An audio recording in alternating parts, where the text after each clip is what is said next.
আসসালামু আলাইকুম। আশা করি সবাই অনেক ভালো আছেন। নতুন আরও একটি ক্লাসে সবাইকে স্বাগতম। প্রথম শ্রেণীর শিক্ষার্থী বন্ধুরা, আজকে কিন্তু আমরা খুব মজার একটি ক্লাস করব। আজকে তোমাদের প্রাথমিক গণিত বইয়ের 57 পৃষ্ঠা যে ছবি অঙ্কন করতে বলা হয়েছে, আমরা সেইটা পূরণ করব। দেখো, আমাদের প্রথমেই কিন্তু লেখা আছে সংখ্যার ক্রম অনুযায়ী ডটগুলো দাগ টেনে যুক্ত করি ও রং করি, ছোট থেকে বড় অথবা বড় থেকে ছোট। দেখো, এখানে কিন্তু আমাদের সংখ্যার ক্রম অনুযায়ী দাগ টেনে টেনে এই ছবিটা পূরণ করতে হবে। এটা কিন্তু খুবই মজার। উপরে কিন্তু ছবিটা আঁকার পর কেমন হবে সেটা দেওয়া আছে, তো এটা দেখে দেখে আমাদের করতে হবে। আমাদের কিভাবে করতে হবে? আমাদের বলেছে যে ডটগুলো ক্রম অনুযায়ী মিল করতে হবে, ঠিক আছে? তার মানে প্রথমে 1, তারপর 2, এভাবে করে মিল করতে হবে। ক্লাসটি খুবই মজার হতে চলেছে। তোমরাও পেন্সিল এবং বই নিয়ে তোমাদের বইয়ে এটা অঙ্কন করবে। প্রথমে একের সাথে আমাদের দুই নাম্বার যে ডট আছে সেটা মেলাতে হবে। তাহলে আমরা একটা দাগ টেনে এটা মিল করে দেব।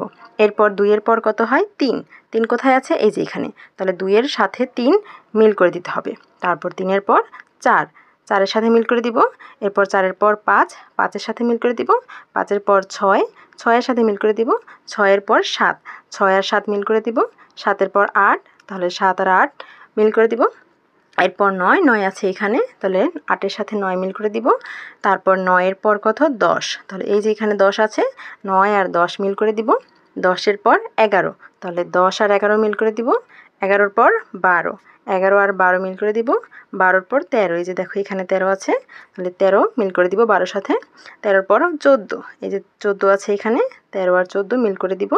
এরপর 14-র পর 15, দেখো এই যে এখানে 15 আছে, তাহলে 14 আর 15 মিল করে দিব। 15-র পর 16, দেখো এই যে এখানে আছে 16, 15 এর সাথে 16 মিল করে দিব।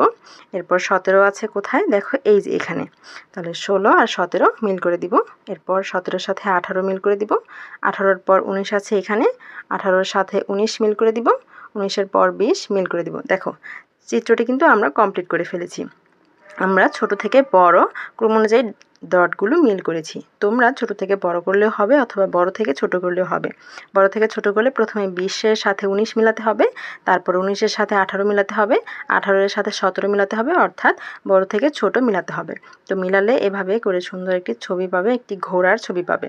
তারপর এটা তোমরা রং করবে, রং করে দেখবে কেমন সুন্দর একটি ছবি পাবে। এই যে এরকম একটি ঘোড়ার ছবি পাবে।